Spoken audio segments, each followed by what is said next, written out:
In my previous video, I talked about the deployment of the EA-37B Compass Call to the Middle East and why that aircraft mattered so much.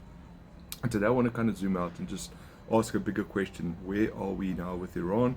And more specifically, are we closer to seeing a US strike on Iran? And what stands out at this point is that the US appears to have largely completed the deployment of the assets that they would need for a strike. So we've seen carrier strike group, long-range bombers, air defense systems, and crucially electronic warfare platforms like the Compass Call.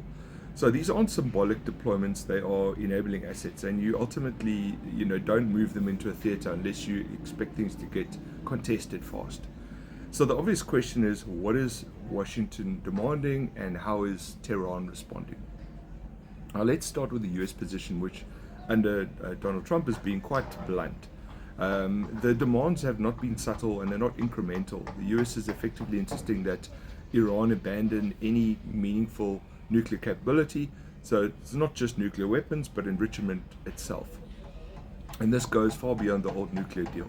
On top of that, Washington is demanding an end to Iran's support of regional proxy forces. So we're talking Hamas, Hezbollah, the Houthis, limits on ballistic missile development, and the acceptance of intrusive permanent inspections with no sunset clauses. What's important here is that these aren't framed as negotiation points, they're framed as preconditions. And now let's compare this to Iran's response. Now Iran has been just as rigid, but obviously for very different reasons. So Tehran has made it clear that they will not negotiate under threat of military strikes or sanctions pressure. Now, from Iran's perspective, agreeing to talks while the US is openly positioning strike assets looks far more like coercion and less like diplomacy. On the nuclear issue, Iran insists that enrichment is a sovereign right, and the US has no position to make demands on this. On the missiles side, the answer is a flat no, because missiles are Iran's primary deterrent against both both Israel and US. So when it comes to regional allies, Iran obviously views this as essential for its own strategic depth in the region. So this is also a non-starter. In short, Iran sees US demands as asking it to disarm and isolate itself and trust the system. And this is where the real danger lies. So the problem isn't a misunderstanding between the two sides, it's that both sides have effectively drawn a red line, and these red lines collide.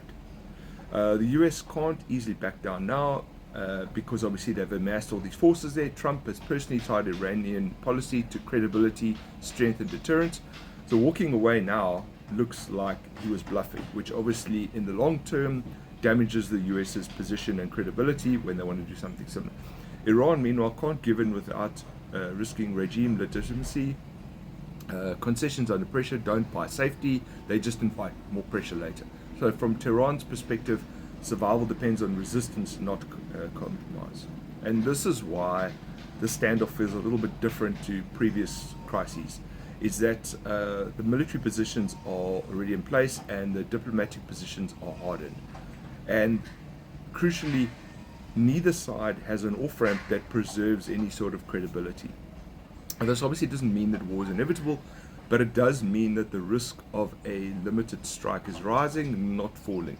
And historically, wars don't start because the leaders want them, they start because neither side believes that it can afford to blink first.